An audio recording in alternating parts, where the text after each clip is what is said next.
Every little thing I've done throughout my life put me in a place where I just added a bit more confidence and more comfort in being in front of people. And I've always been able to just walk up and look at somebody and introduce myself and ask them questions about how they became successful. And so, Well, that's how we met. I think you walked up to me and you said hello, or I don't remember how that worked, but we of met course, that day. I wanted to meet the most successful guy in the room. So Well, I waited my turn, and when the opportunity presented itself, I Yeah. snuck in. You still have my signature on that picture? I do, actually. It's on my wall.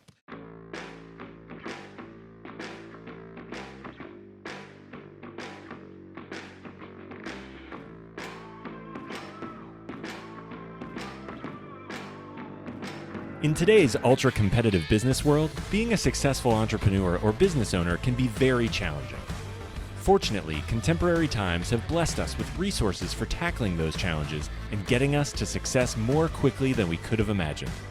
Welcome to The Root of All Success with the real Jason Duncan, a podcast that explores how the world's most powerful entrepreneurs grow incredible companies.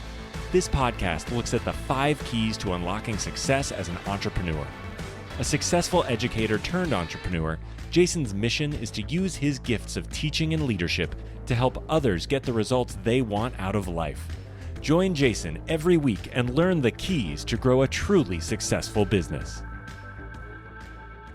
So welcome back to the show. I'm the real Jason Duncan. And as you can see, if you watch this on YouTube, normally we're in a totally different location today, which I'm going to talk about later. If you're listening to this on any of the podcast players, first of all, thank you for joining me on the Root of All Success podcast today. I normally record these in Nashville, Tennessee. I'm just right outside of Nashville in Gallatin. I'm going to talk about where we are in just a moment. But if you are not watching this on YouTube, you really should go check it out. Of course, we're on all the podcast players, and thank you for listening. Please give us a 5-star review if you haven't done that.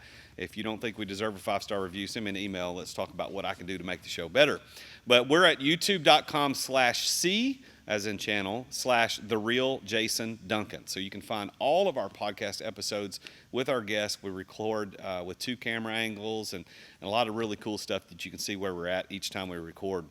I've got an upcoming podcast tour that I'm going to be doing in California later this year. So I'm going to start doing these at different locations. But thank you for watching.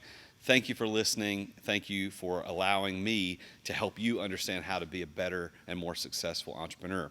So as normal, as I said, we normally record these downtown Nashville, but today we're at a different location. And our location sponsor happens to also be the episode sponsor today, and also happens to be the main guest for our show today, which I'll introduce in just a minute. But we're recording live at the Music City Executive Airport in Gallatin, Tennessee, just outside of Nashville. It's one of the best regional airports in the area. And my friend who's going to be here as a guest on the show owns a hangar out here. He's based in Nashville, has operations all over the country, which we'll talk about later. But he has a hangar right here, and his helicopter is right here over my shoulder. If you're not listening, if you're just listening and not watching this, you're missing out. You gotta go watch this particular one. If you haven't watched any of them, you got to go do this. And over his shoulder, once he gets on camera, you'll see an airplane over his shoulder, and we've got lots of cool toys and airplanes that we're going to talk about today. But we're at the Flight Solutions hangar at the Music City Executive Airport in Gallatin, Tennessee.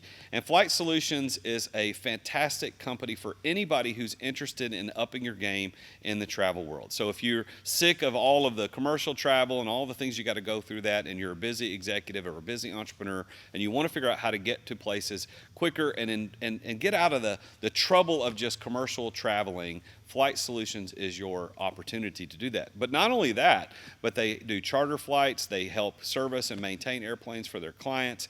They even buy and sell aircraft. If you're interested in buying or selling aircraft, Flight Solutions is the company that you want to talk to. If you want more information, you can send them an email. The email that's info@flightsolution.com. That's info@flightsolution.com. Or you can call them on the phone at 615-452-5001. They can assist you in booking your first-time charter. They can provide comprehensive aircraft management services to their owners. They can help you finance or purchase your first aircraft. and they can help you navigate all of the things that you need to know about in the private aircraft world. I've had the pleasure of flying on the helicopter that sits over my shoulder right here in the screen, and it is a phenomenal experience. I've only flown private a couple of times in my life, and it is worth it.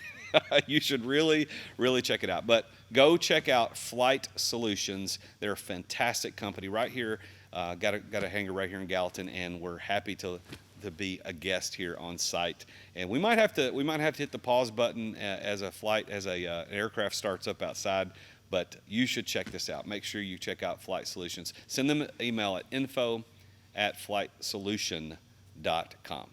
All right, so let's go ahead and let me give an introduction of our guest today. So our guest today, I'm happy to say, is a friend of mine. We met quite by accident at a Nashville Business Journal Best in Business or Small Business of the Year award. I can't remember which one it was, but we met there and got to chatting, and I'd heard of him. I'd heard of him before. We live in the same town. I knew that he was local, and we got to chatting after the awards because his company was up for the award, as was my company at the time.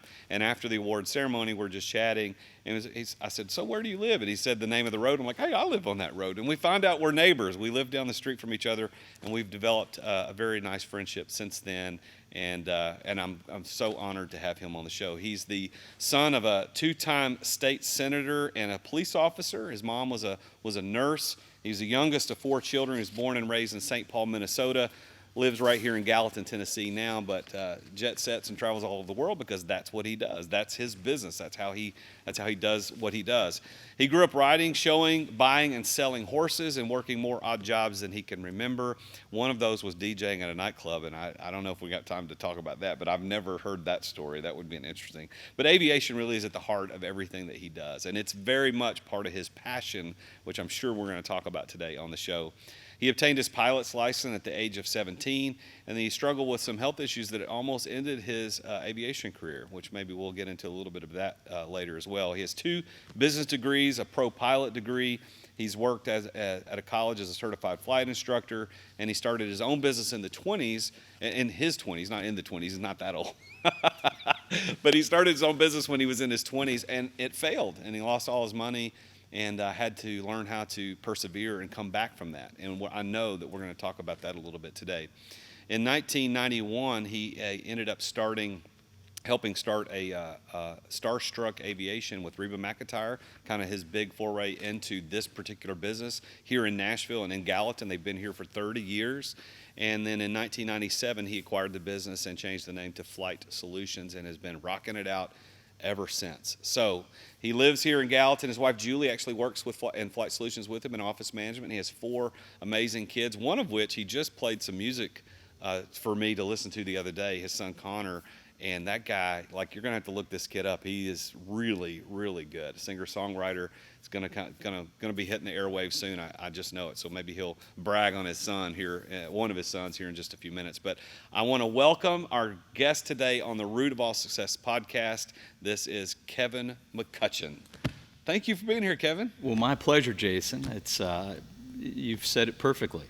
But as your neighbor, I also heard about you, so this is really a treat to be on your podcast, and I'm really excited as you are. So. Well, I am glad that you let us do this because I know that when we first started talking about it, it's like, hey, I think you should be a guest on my podcast because I study and interview very super successful entrepreneurs like you who've killed it, who've done great things, and I'd love to have you on the show. And your idea, this was your idea. I'll give you credit. You're like, hey, well, let's go out to the hangar and let's do it out there. So this is great. So thank you. This is an honor and also very exciting too. For those that are not watching this on YouTube, they've got to go watch this episode on YouTube. It's going to be good. So can I ask you first, how you got started as an entrepreneur? You started a business way back in the 20s, like I screwed up in the in the intro, the roaring 20s. But in your 20s, you started a business and it failed. Tell our listeners about that story a little bit. Well, being born and raised in Minnesota, and living and being the son of a fella that was very successful, very well known in his circles. He was very inspiring, my father. So all the kids were driven And a lot of that had to do with my mother and my father's commitment to being great parents and supportive. And during college, I got this idea to start a flight services company. And I had a great idea, but didn't have the knowledge and the experience and the resources to implement it. And so it resulted in a kind of a false start. I launched the company. Interesting enough, it was called Flight Systems. Don't look that up. You won't find anything on it. But it was just me. I hired a young lady to work in my office, and it was my first attempt to start a concept of managing aircraft and promoting private aviation amongst business owners and business people. I quickly learned that this business requires a lot of resources. The equipment, the support required to operate it is quite expensive. So I ended up losing all my money and moving back in with my parents into the basement, which was humiliating, but had to regroup and reorganize and finish this is in between my pursuit of finishing college. So I had to regroup and finish college, and then I ended up going from there and working with a few different companies and building a flight operation for a fairly large real estate firm in the Twin Cities, which kind of led me to where I am today. Yeah. So for those that listen to this show, typically our listeners are ambitious and eager entrepreneurs who are either killing it already or want to kill it. Sure. And they can look at a guy like you sitting here in this amazing hangar with these multi-million-dollar toys sitting around us that are tools for people to execute business, and it didn't start successfully. It started with a failure. But then through that failure, you learned a lot of things that led you to now successfully manage and navigate that world. So I think that's a great encouraging story, and I didn't know that. I guess that has never come up over our poker games. We've never we've never talked about that. Thankfully, we still have things to discuss. That's right. We have not exhausted more each other. secrets to be revealed. So go ahead. No, go ahead. I was going to add to your point there is that. And I've heard you talk about this, though. Some of the greatest lessons you learn are found out in your failures. And that particular situation for me taught me a lot.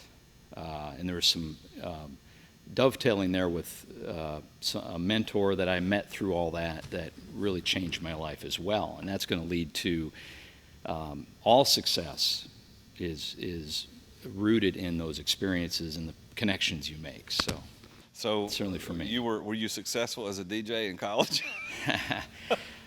I was actually. I was really good at it. I DJ'd at a nightclub in Minneapolis. I've always loved music, which is an interesting marriage that evolved for me down here in Nashville, putting aviation and the entertainment industry together, which we have turned out to be very involved with here in Nashville. But as a DJ, it taught me a lot.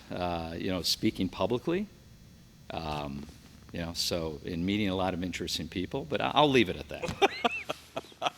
I can't even imagine, but I'm sure it was an interesting time in your life. So at some point in your story, you ended up meeting Reba McEntire, who, for those in Nashville or if you're a country music fan, you obviously know her.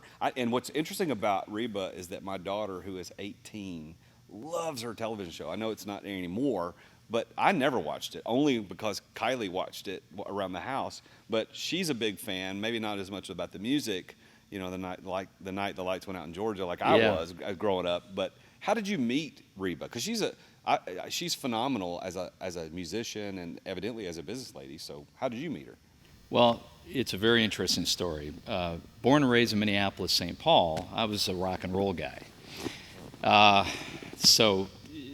Other than being at the barn with the horses and having the country music playing in the background, it generally wasn't my first choice. I was kind of a rock pop guy. But it's very interesting. I worked for a real estate company in the Twin Cities, and we started with one airplane and grew that to eventually be 3 aircraft, a couple jets, for those that know, a large corporate turboprop. And I was flying for the company and the chief pilot running the flight operation. We later expanded into charter. We were certified to do charter flights. And through that process, we put one of our aircraft up for sale, one of our jet aircraft. And I received a phone call, and this is back in the 80s, where everything was done by phone and fax, FedEx, or overnight packages. There wasn't a cell phone in sight, and there wasn't, the internet and things of that nature. But I received a phone call from a very well-known attorney in Los Angeles. Said he was inquiring about the aircraft we had up for sale.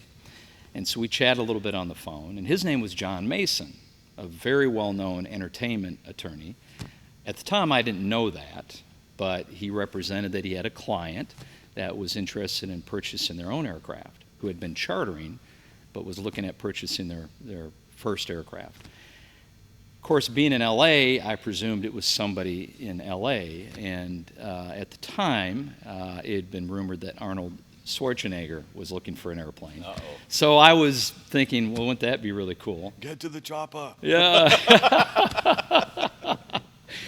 So as this evolved, they became very interested. We agreed on a pricing, and they were very interested in seeing the aircraft. And so we do things in the business that, like you would if you went to a car dealership, you'd test drive a car. Well, in our business, we do a demonstration flight. Obviously, we have to provide the crew. It's not something you can jump in and drive yourself. But we worked through this process, and he sent over the itinerary as to where we were going to go, pick up the client, take them on a few city tour, and then bring them back. And it was Nashville, Tennessee. And I thought that was odd. That's certainly not Arnold Schwarzenegger country. So at some point, it was revealed that it was Reba McEntire. And I'm embarrassed to say this, but other than knowing a little bit about her, I didn't know the first song that Reba sang.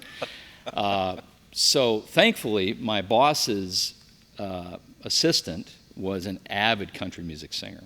And I went down to her office and I said, hey, this is who we're going to be flying come this weekend in Nashville for this demonstration flight. And she about fell out of her chair and quickly brought me up to speed about how amazing this woman was and how excited I should be to have this opportunity to meet her and fly her. So we flew to Nashville, picked her up at this airport, Gallatin, Tennessee. It was much different back 30 years ago. And I was blessed and privileged to meet Reba McEntire, fly her to 2 concerts over the weekend, was invited out to her house and had a lovely lunch. And we had a great time and started talking. They were in search of an aircraft. Prior to that, they had had a horrible experience, which caused them to want more control over their flying, their private flying. And at the time, her career was exploding, and she was flying to every show, and had to. She had a young boy who, his name was Shelby, was only a year old. She wanted to be home and not on the road the whole time, to be with her boy. So we flew this weekend together. They ended up not buying the airplane because it didn't have enough range, and they just needed more airplane than what it was. But we ended up developing a great relationship. And over the course of the next few months, they would call and ask me advice about, well, we're thinking about this airplane. We're thinking about, what do you think? And it turns out that the airplane they ended up deciding they needed was the same type of airplane we were adding to our operation in the Twin Cities, which was a Hawker jet, Hawker Siddeley, a great airplane, very, very popular business jet. And so I started assisting them with that kind of on the side. And during these conversations, I don't know if it was Reba or her husband Narvel at the time, but jokingly said, well, it's too bad you don't live in Nashville. You should just come work for us. And I laughed it off because, I'm a Minnesota boy, and I have a great job, great flying career right in my backyard where I grew up at the St. Paul Home and Field. And I hung up the phone and didn't think about it. Well, It wasn't long after that my boss called me in for my annual review, and I had grown our charter business. I had done a lot of great things for the company, and the president of the company felt like I was going to be well rewarded. And I went in to meet with the CEO for my review, I reported directly to the CEO, and I was woefully disappointed that his idea of a reward was like a nominal 3% pay increase. And, I'm an employee. I was the director of operations and vice president of the flight ops for the company, but it was my first real understanding of the difference between working for myself and working for somebody, and what limits might be put on me. And as being an entrepreneur at heart and always willing to go out and try new things, I really did some soul searching. And so I went back to the conversation with Reba and Narvel, and the next time we were on the phone together, I brought that back up. And I said, were you serious about this? And they said, oh, absolutely. We would be thrilled if you came down and were our pilot. And I said, well, I'm not interested in being your pilot, but I am interested in being your business partner. And they loved the idea. Wow. They loved the idea. So you took the initiative to make that conversation more about employment and partnership. Yes. Because I knew in my heart that's really what my dream was, to own my own business, to follow my passion. I'd found my passion. Aviation was absolutely my passion. Yeah. So combining that with a business, it was perfect. So I had to figure out a way to make my dream come true. And that at the time was working out something with Reba and her husband and convincing them that instead of hiring a pilot, they need to bring me on as a partner, start an aviation company in Nashville, which is what I'd already done in the Twin Cities to a smaller degree, and take this to the next level. And they love the idea because Reba, as many of you already know, was very entrepreneurial, was already involved in numerous businesses, recording studios, management, publishing. Of course, she herself had a phenomenal career that still had a long ways to go. Future was going to show us that it was just blossoming. And everything you think you know about Reba is true. She's an amazing talent, but an amazing businesswoman, and really a pleasure and joy to be around. So it was a wonderful experience. And so that's how you got to Nashville, got in business with her at the same time. Yeah. Okay. Yeah. So I went in and told my boss I was leaving, which he didn't take very well, and spent about a month trying to talk me out of it, and actually called me crazy at one time. Because I look back and it was crazy. I mean, I had a great job, right in my hometown, and I'm going to go to Nashville and partner with a country music singer. And even after I moved down, called and was checking in to make sure I was happy and that my job was still open if I wanted to come back. But so let that be a lesson to all these CEOs who are doing the employment reviews. 3% could lose your employee. Yeah, they're good. Make a point on that. Yeah, give them more money. Well, it's a balance, right? Yeah. So compensation comes in many different forms. That's right. I mean, I think that, and what I teach people in my university and my coaching clients is that there are three things why people work for people. Number one is opportunity. Number two is recognition. And number three is money. Money's in the top three, but it isn't the top one. Like, people want to be recognized. And had you walked in there and he'd recognized you in some other way or given you a better opportunity and a little bit of money, you and I might not be sitting here having this conversation. But I'm glad that he did, and I'm glad that it worked out, because I'm glad to have you as a friend, and I'm glad you're on the show. Well, and if he's watching, I do want him to know that I learned a lot, and it was an amazing experience. And although it didn't work out in the end, he gets it because he's an entrepreneur himself. Yeah. And he went through the same process of working for other people and finally listening to that voice and taking the chance. And so when I came down here, I took a pay cut. I worked for half the money and a percentage of the business. So it was a big risk. But I knew it was right, because when I went to the U-Haul dealership and they went and got my box truck, and they pulled it around front, it had Nashville on the side of it. It was a now, sign. maybe they planned that, but I took it as a sign. So now that was in 1991, right? Correct. So in 97, so 6 years later, you acquired the whole business from Reba. So talk us through how that happened.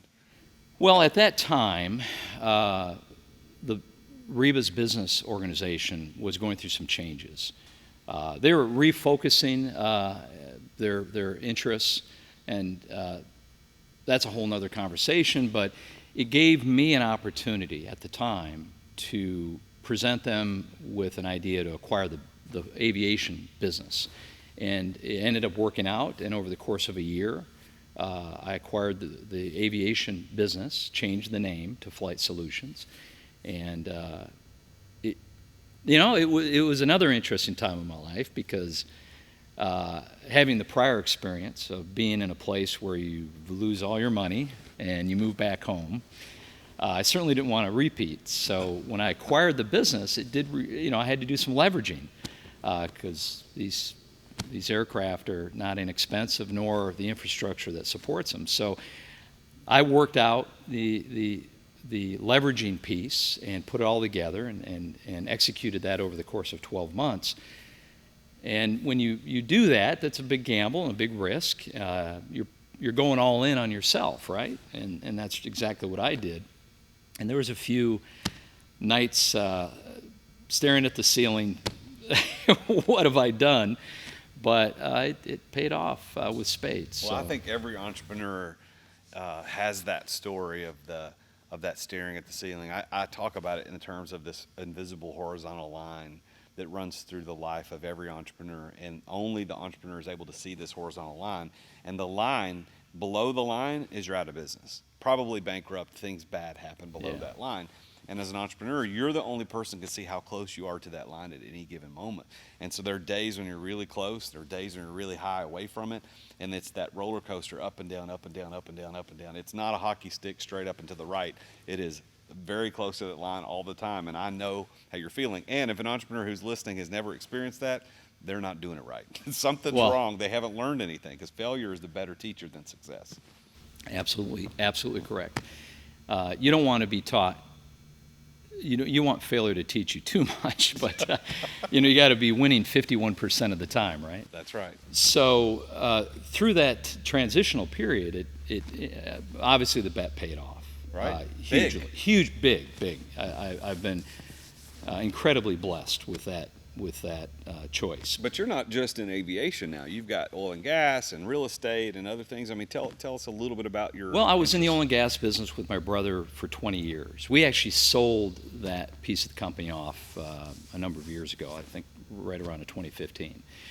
But that, as you are blessed in your main course of business, you then are privileged to have the opportunity to invest in other ideas, which has continued. So aside from owning Flight Solutions 30 years now and expanding that company into other cities and doing business worldwide, I've had the privilege of investing in other businesses such as oil and gas, which was with my brother, real estate, both commercial and residential, and also in the insurance business. I'm also in the insurance business as well. So I forgot. I forgot about that. Cause yeah, I know who your business partner is in the insurance business. Yeah. So have you called him yet? Maybe he needs to be the sponsor of our next episode. But we aside from home and auto and all the usual things, which my partner Chris Ingram is an amazing guy, and I'll pitch him here too. Check it out, Ingram Agency. We also are offering aviation products as well, so which is a nice tie-in to what I currently am doing with Flight Solutions, because every aircraft we manage, every aircraft we sell needs insurance. Yeah. So it's a natural fit for us. And Chris is an amazing guy. I've known him for a long time, and it's been a real privilege to be a partner with him as well. So let's talk about success. The name of the podcast is The Root of All Success, and it's about how entrepreneurs like you grow incredible companies. So you've grown Flight Solutions, although you didn't found it originally. You took it over and then grew it beyond its wildest dreams, which makes you in the top tier of entrepreneurs who've taken risk and innovated. So in terms of success, like how does Kevin McCutcheon define success? If I had to put it into a couple simple words, I would the words that come to mind are faith, perseverance, and information.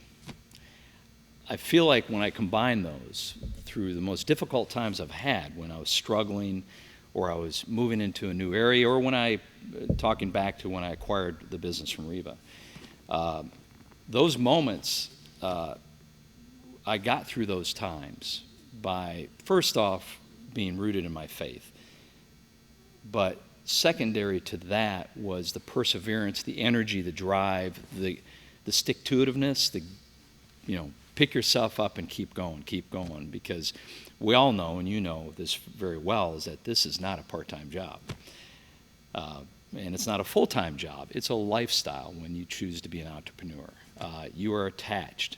And that's why I've always said, if you're going to be an entrepreneur, if you're going to start a company, find something you have a passion for, because it just makes everything else easier. And so those are the keys that I would have to point to that have been the root of my success. So with that as the concept of what you describe success, do you consider yourself to be a successful person? Almost.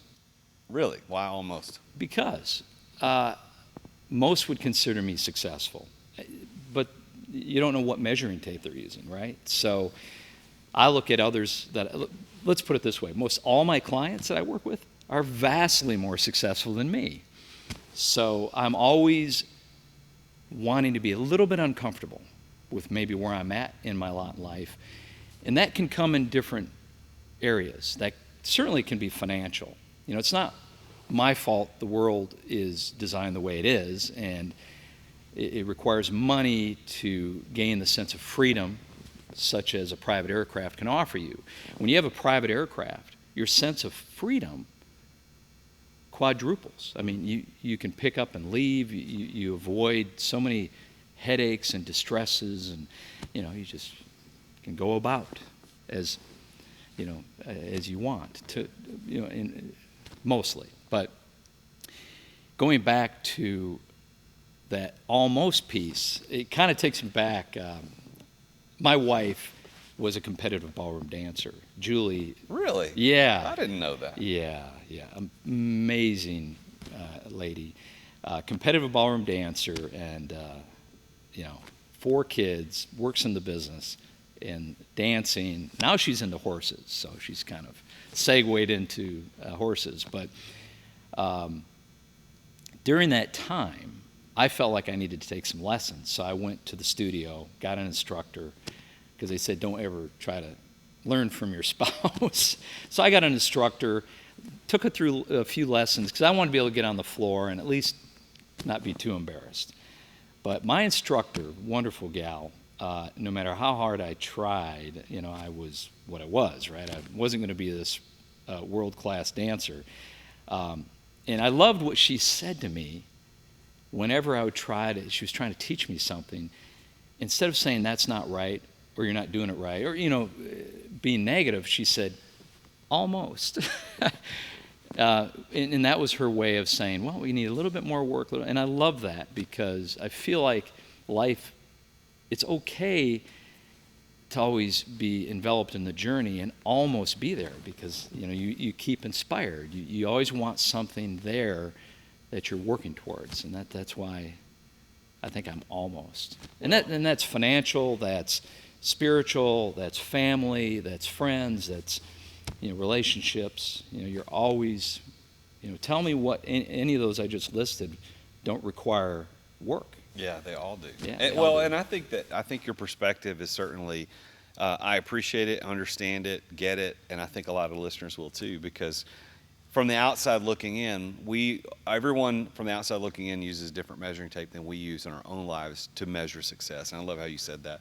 Success, the definition of success as the dictionary defines it, is the achievement of the desired result or the desired goals. So if you said, hey, I want to own an aviation company that does X number of millions of dollars in revenue, and I want an aviation company that owns this many planes or helicopters, whatever. Once you achieve that, then by dictionary definition, you're successful. But you and I both know, as successful entrepreneurs, is that success grows. you reach one goal, you're like, okay, that was great, let's do it again. And it never feels as good as you think it's going to feel to reach that goal, because now you want another one, you want another one, you want another one. So to your point, yes, almost. I like that. I like that. Well, almost. in the cliche, you hear this all the time, that it's about the journey, not the destination. And we've all heard that before, but I guess we keep hearing it because it's so true. And I enjoy the journey. Getting there is great, and celebrating and getting something achieved and accomplishing whatever, be a fiscal reward or a new aircraft, or we do a lot of fun things in the completion space. I have aircraft right now at major shops being completely renovated, and those are great experiences when you get them out the other end after all the moving parts have to come together to make this aircraft incredibly beautiful and ready for its new owner, and shaking the hands and delivering and handing the keys over and giving them a model. And those are great celebratory moments. But as soon as that plane flies off into the sunset, what do you want? Let's go get another one. Let's do it again. So, and that's the privilege. If I have to pick one thing that I feel like I'm most fortunate about when it comes to business, is finding the passion. I found something which I'm very passionate about. I've been doing this my entire adult life, and I still get excited about an aircraft taking off. Like if one of our airplanes was starting up out front, we'd stop the podcast and we'd go watch it take off. And how many aircraft have I watched take off or fly? I'm privileged to have been able to fly. You're going to cut that out. I'm privileged to have flown more types now than I can remember, including helicopters and aircraft and fixed-wing aircraft. And that's an immense privilege, and I don't take that for granted. Well, and really I can lucky. see that. You talked early in the show about passion, and to me, when I teach the keys to success, and as I've interviewed dozens and dozens of very successful entrepreneurs like you, passion is always the first thing that I notice. But I think that there's two sides to that passion. There's the emotional side of passion, which I think is what you were referring to. Like aviation's in your blood. You had your pilot's license at 17, tempted to start your own company, Flight Systems, in your 20s, not in the 20s, but in your 20s, and then you eventually own Flight Solutions. So it is a passion for you. You love flying. You've got a helicopter. You've got a helicopter on your mailbox. I could tell it's everything in you is passionate about it. But the other side of passion, the actual etymology of the word means willing to suffer, willing to endure. And so in terms of faith, you talk about being a man of faith and faith being part of your success definition. The passion of the Christ wasn't that he was excited to do it, but he was willing to do it. He was willing to do it because of a bigger cause. And I found that in successful entrepreneurs' stories, there was that level of passion that superseded the joy, because there are lots of people who have been successful that never had the passion you have about aircraft, about their business. But they were able and willing to push through. That's where the passion pushes through. Has there been moments in your life, and this actually refers to kind of back to that horizontal line thing, because if you don't have passion, the willing to endure, you're not going to make it. Can you think of stories, one or two, in your history as the owner of Flight Solutions where your willingness to endure was actually the thing that made it work, where if you hadn't had it and walked away, it'd have been done? Oh, sure. I think I can think of that in almost everything I've done. Passion is a very important piece of the puzzle. But we all have to remember, as an entrepreneur, it is a puzzle with multiple pieces. There's no one element that's going to drive you to success. So passion, though, is that energy that drives your vision, that drives the mechanics, and that other people feed off of. So if I come in and I don't have passion, it's going to be unfair for me to probably expect my employees to be passionate. Although I have some amazing employees that I feed off of, so I'm very blessed that way. But there's one in particular situation, of course it's tied in with the overall economic status, of the world economy. Aviation, especially business aviation, tends to be quite sensitive to the economy, and if it's doing good or if it's doing bad. Interesting enough, we are seeing records broke right now in the number of private aircraft transactions going on, certainly here in North America, which would probably be interesting given what we've been going through and what we're coming out of. But if I go back to the I have to laugh that I'm old enough to remember all these now, or that I lived through them. But the Great Recession in '08, that was devastating to private aviation. The preceding decade led to an OEM buildup of oversupply. Well, when '08 came, the bottom fell out, and it fell out hard. Everybody called it the Great Recession. In our industry, I would probably say the word depression would be more appropriate. So it put everything I had to the test, both financially and personally, and drawing on my faith and trusting what I knew the outcome could be, and what I was trying to mechanically manipulate it not to be. And that's another thing I talk about or understand about. You get caught in mechanical manipulation of your surroundings, and you cut everything else out. That can be a lead into failure. But back to what I was saying, '08 was very challenging. I saw aircraft in our managed fleet be repossessed, where the bank came and said, "We're taking the plane." It was, nothing's happened since, and nothing happened prior like that ever. Yeah. And then I went through the dot-com bubble, when it burst in 2001. And then, I've been around long enough for the recession in '91, which is interestingly, when I started Star Trek Aviation and Flight Solutions back in '91, we were just coming out of that recession. Seems like those happen every 10 years or so, don't they? Make a note about that. Yeah, there's another lesson for I wouldn't say you could set your clock to it, but I think you'd be pretty close. Yeah. So the first P of the 5 keys of success, I put them in alliterative forms because it's easier to remember that way because I'm an old school teacher. But I would say number 1 is passion. The second key to people's success, and I'm pretty sure this is for you as well, is right place, right time.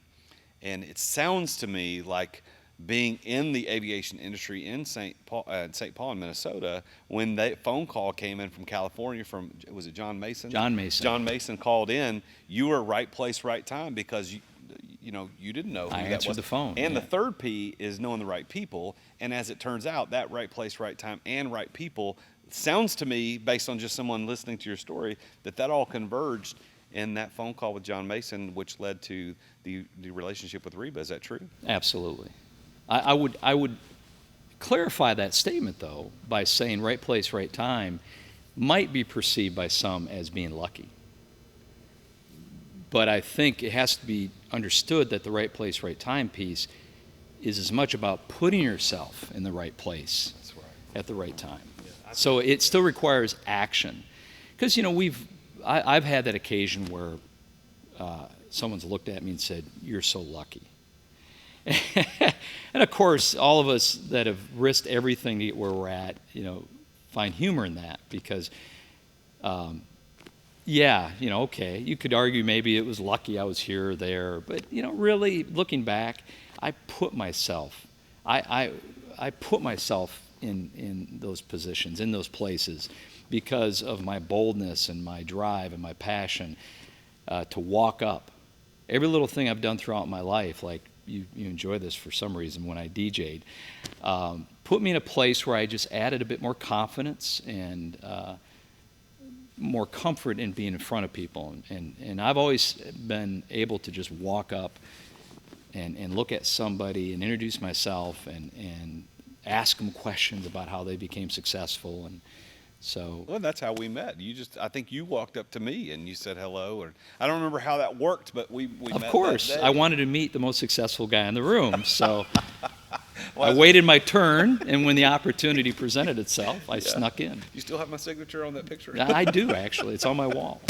Well, what's interesting is that, that phone call that came in ended up leading to the whole relationship with Reba, but you said something very, very, very important that listeners have to understand, is that luck has very little to do with it in the truest sense of the term, where whoops, I'm here and bam, it happened and I had nothing to do with it.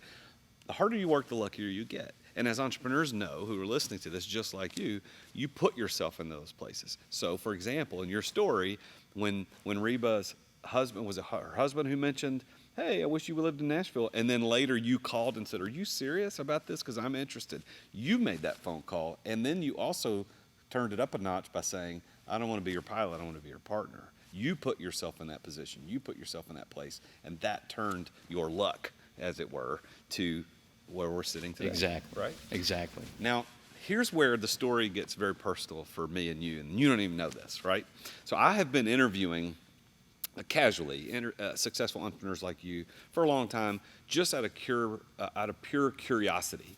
Because I was an unemployed school teacher when I started my company, and I grew it to multi-million-dollar status. And I would think, I'm lucky, but I understand what we just talked about. It wasn't really luck. I put myself in places and had great people around me, mentors, advisors, partners, etc. But as I've interviewed these successful entrepreneurs and asked them about these three things, my theory was passion, place, and people were the three keys, because they appeared every single time. And when you and I talked, we were sitting at the Standard, and we were just chatting in the library one day, and we were talking about this, and I was pitching these questions at you, and I don't even know if you remember this conversation, but I was asking you, and I said, well, do you think those are the three keys to every entrepreneur's success? And you are the one that said, well, actually, Jason, there's a couple more.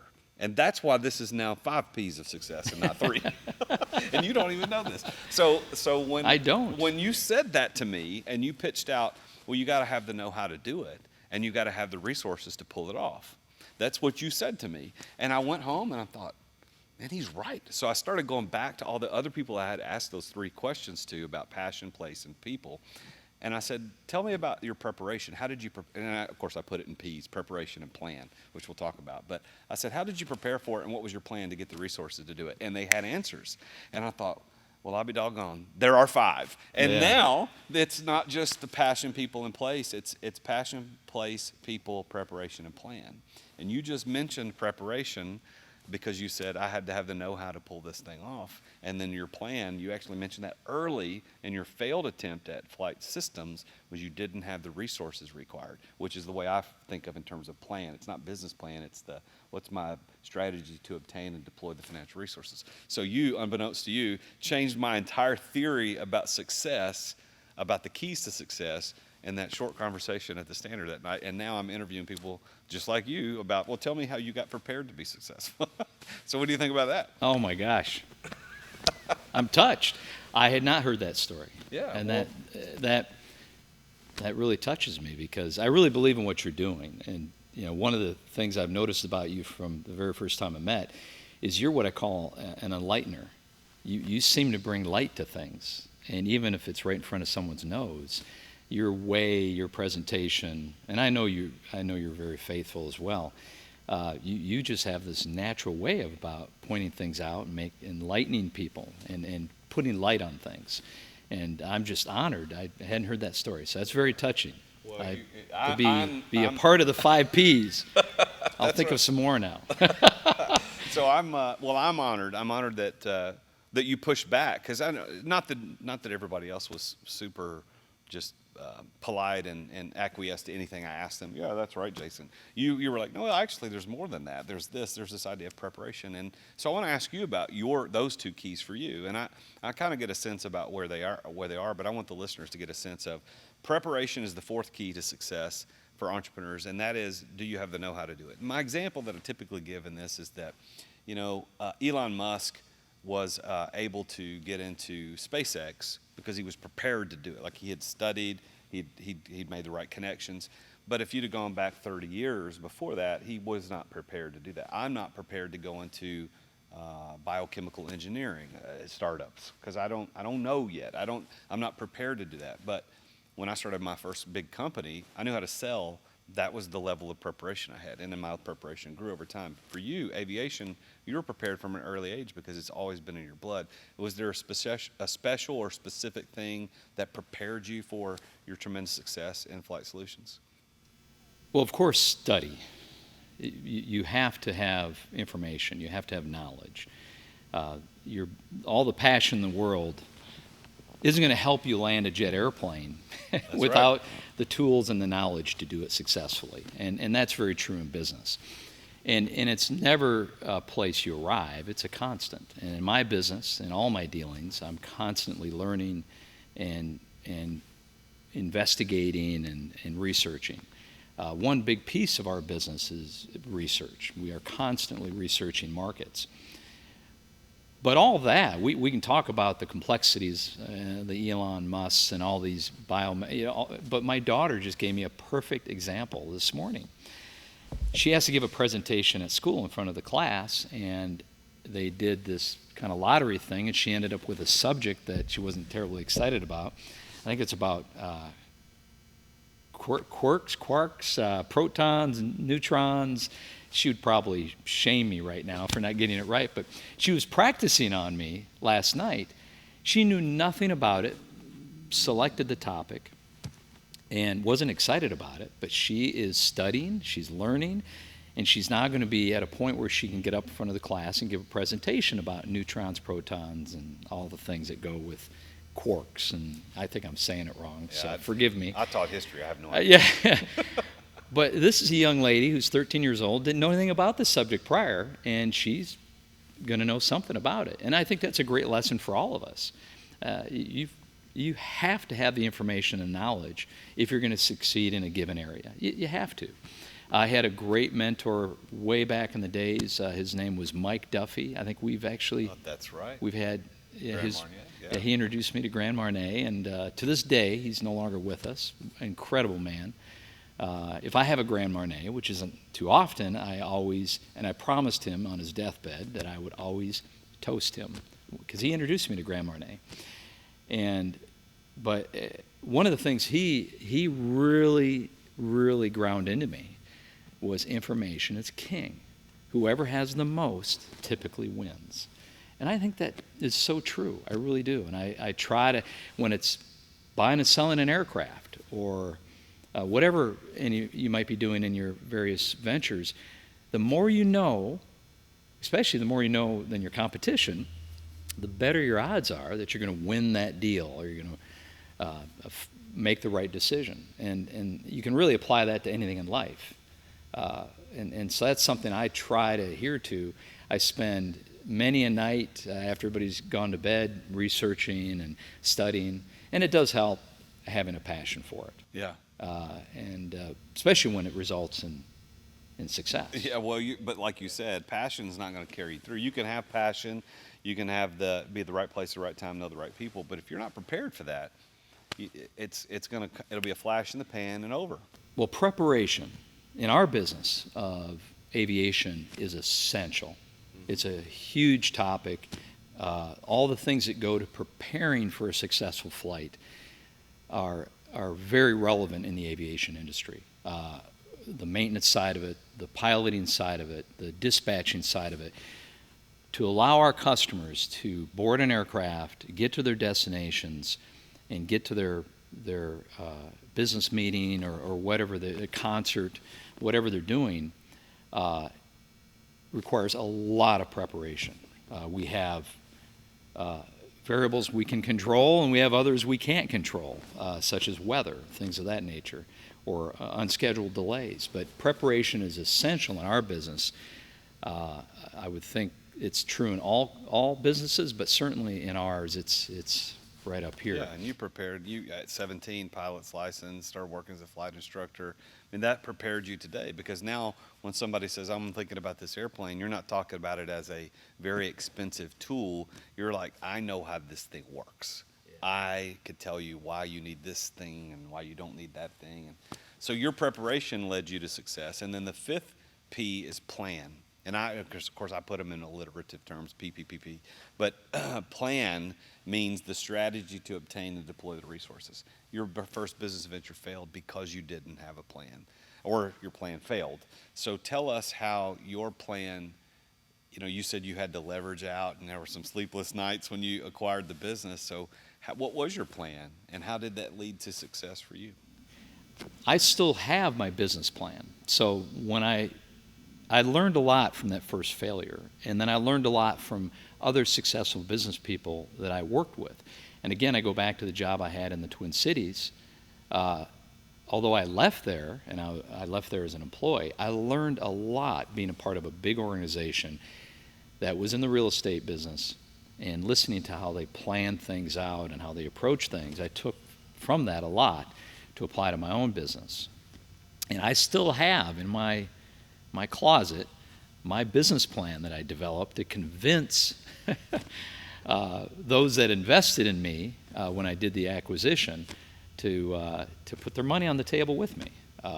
And so I still have that to this day, and I look at it, and of course I laugh a little bit because it was obvious there were still things to be learned in there, but still though, it was a great place for me to transition through. I took all these great ideas, great energy, and I mechanized them basically, and put them into a plan that I could refer back to over and over again. And the other thing about having a written plan is it's a great backdrop to measure your success, right? So I go into the idea that I'm going to do this, this, and this, and I got my financial spreadsheets all figured out, my 5-year goals, and it's really neat to pull that book out when I thought $1 million was the home run of the century. And looking back at that and be able to measure what I've accomplished today against some of those early ideas and early plans. But it definitely, in my business, we flight plan all the time. So here recently I flew to Monterey, California back in one of my airplanes. It required flight planning, determining points, measuring fuel consumption, and determining altitudes, looking at weather. All types of information has to be gathered, implemented into a written plan for execution. And when you grease those wheels on at the destination, and you pop that door open, and you walk out to that car waiting there for you, and you shoot off to wherever you're going, I always measure our success in delivering services to customers in the statement that if you can fly someone across the country and get them to where they're wanting to go, and they never once thought about the flight they were on, you've hit a home run, because you've presented it so perfectly that they didn't think about the fact they were actually on an airplane, because it just went so smooth and they were having so much fun. They got so much work done in the process. Obviously in a private aircraft you can have meetings, you make phone calls, you're on the internet, and literally you look up and say, oh, we're here. I measure that as an amazing success. Well, I'm hoping that one day I will be able to take you up on more of those opportunities to charter planes. I'm sure it's soon. And I will love to be able to do that. So I want to ask you this kind of parting question as we kind of wrap the conversation up. A lot of entrepreneurs listen to the show that are just getting started, or maybe just have the idea. They haven't started yet. So if you were talking to that person, they may be driving their car, they're sitting in rush hour traffic, they're walking their dog in the mornings. What would you say to him or her? Like, what's your pieces of advice, takeaways? Like, do this. Early on in my process, going back to college, when I was a flight instructor, when I was teaching other people how to fly, I would cut out pictures and put them up on my refrigerator or in my little cubicle or wherever I had wall space. And I would look at that picture every day. And it could be, of course, anything as simple as a car, or something like an airplane, or an image representing what I thought I wanted to be at that given time. And affirm about it. Write affirmations. So I had a book with affirmations in it, and positive statements, things that I wanted to be, where I wanted to go, what I thought, what my visions were. And take them from here and put them on paper, and then put them somewhere where you look at them every day. I mean, I've written on the mirror goals. People do that like you're trying to lose weight. Hey, this is my goal. And those are really essential things that support the perseverance, because I'll give you another P. Perseverance, stick-to-itiveness, just staying the course, because there's so many distractions, especially nowadays, right, in this world. There's so many distractions, and focus is extremely important. You have to stay focused, dedicated. You have to persevere, and I will always integrate faith in that. I'm private in the sense about my faith, but for this purpose, I have to. It's part of my success, so I have to talk about it. I pray daily. I pray about my business, and my employees, my family. I pray for empowerment, for wisdom. Because sometimes you wake up, and I'm sure, and you feel like, boy, that bucket's empty today. I got to come up with something. And so I would say, if you're you're wanting to start out, be an entrepreneur, start your own business. Once you find that passion, that one thing you think, this is it, this is what I want to do, food, aviation, being a restaurant owner, oil and gas, or being a self-help guru, whatever that may be, write it down. Write your ideas down. That's the beginning of what makes it a reality. And then it expands, and eventually a business plan, and you start talking about financial resources and what you need to implement it and make it happen. And then find other people that have done similar things. And don't be afraid to call them up. Yeah. And, my partner in the insurance agency started calling me up saying, I just want to have a cup of coffee with you. And he was just picking my brain. And we ended up turning it into very powerful conversations that launched him into a whole new turn in his career. And now here we are later on partners. So it's key to all success is starting small, planting that seed, and nurturing it and letting it grow. Yeah. And that's really what I would recommend. That's great. Well, thank you, Kevin. This has been very enlightening. Learning more about your story and your background, and getting some of the details that you filled in a lot of the blanks for me, because I knew some of this stuff, but I didn't know all of it, and I hope that the listeners are keyed in on how these 5 Ps can play out in their life. And thank Kevin McCutcheon for making me aware that there are 2 more. It wasn't just 3, it was a full 5. But I also thank you again for letting me take a ride in this beautiful helicopter that's behind us, because the funny story about that is when you said, hey, what are you doing? I was sitting on the front porch. It was on Saturday. What are you doing? I'm like, I'm sitting on the front porch. I guess I was doing emails on my laptop or something. And you're like, you want to go for a ride in the helicopter? I'm like, yeah, what time do I need to be there? And I rode my motorcycle down there. We got in the helicopter. And before we knew it, we were over my house, and you're circling. And I didn't know where. It didn't even occur to me that we would be over my house. And boy, your house looks a lot different from the air. But it was fun to be able to do that. So thank you for that. That was a lot of fun. In closing this out, once you become blessed, as I have, you find joy in sharing. So it's been a privilege to share that with you, of course, and be a part of your podcast, of course. But the other power in success is when you have that power to share and change other people's lives. Yeah. And bring you enlighten people, you enlighten me, actually. And bringing that to people around you is really, I think, something we all are obligated to do, right? Yeah. We need to make sure that we brighten our corner of the world, and then share that as best we can with others around us. And you do a great job of that as well. Well, thanks. So, no, I giving people rides in my helicopter, or taking them on a trip in a private airplane when they've never been. A quick story, a number of years ago, I was a friend of mine, a dear friend of mine, had a girlfriend at the time. I don't want to get him into trouble because he's been married since, but his girlfriend's grandmother was 93 years old and had never flown in her life, and was in a nursing home in Nashville here. And he asked if she could come for a ride, and I said, I would love that. And I took her for a ride all over Nashville. She had never, ever left the earth. And I thought, what an immense privilege.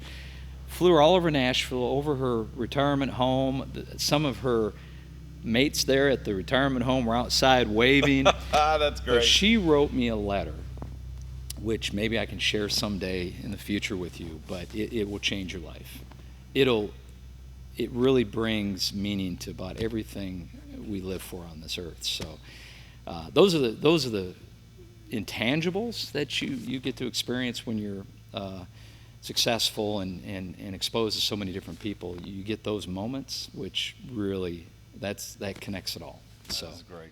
Well, thank you for sharing that story, And I'll finish up by saying this, that I truly believe that entrepreneurs are the ones that change the world. And I'm very grateful for knowing people like Kevin McCutcheon and the owner of Flight Solutions and all the things that he's been able to accomplish, and have him here on the podcast to talk about his keys to success. And I believe that entrepreneurs change the world just like he changed the world for that 93-year-old lady who'd never flown before. And for all the people that he's been able to charter airplanes for, or helicopters, or sell or buy aircraft for people, he's changing the world because their experiences and the things that these people are doing, they're getting to make the world a better place. And so for you, as an entrepreneur who's listening or watching this episode, I want you to know that part of my mission in life is to help you get the results you want out of yours. And to that end, one of the things that I do, I am a business consultant and a coach, and people do hire me to consult with their companies, and I do high-ticket coaching, I do group coaching, et cetera. But to the end of actually pouring back into people is every single week I give one free hour of coaching to one entrepreneur somewhere around the world on one issue. It's the real Jason Duncan with a real entrepreneur dealing with a real issue. And so if you would like to apply for that free hour of coaching that I do, we do it by Zoom, we do it on video. If you're interested in that, go to therealjasonduncan.com/free coaching. There's a short application there, first name, last name, email address, where you live, and then what your one issue is that you want to talk about. My team will take a look at that, and we select one person every week to get one free hour of coaching, which is a very, very good value and will help you get through that one issue. So I am the real Jason Duncan. This is the Root of All Success podcast. We'll see you next week when we talk to another successful entrepreneur, super successful entrepreneur, about his or her journey to success. Until then, remember, Jesus is King. Thank you for listening to another edition of The Root of All Success with the real Jason Duncan. If you've enjoyed this week's episode, we invite you to visit therootofallsuccess.com to access the show notes and other helpful resources. Take charge of your business. Grow it from great to incredible. Join us again next time here on The Root of All Success.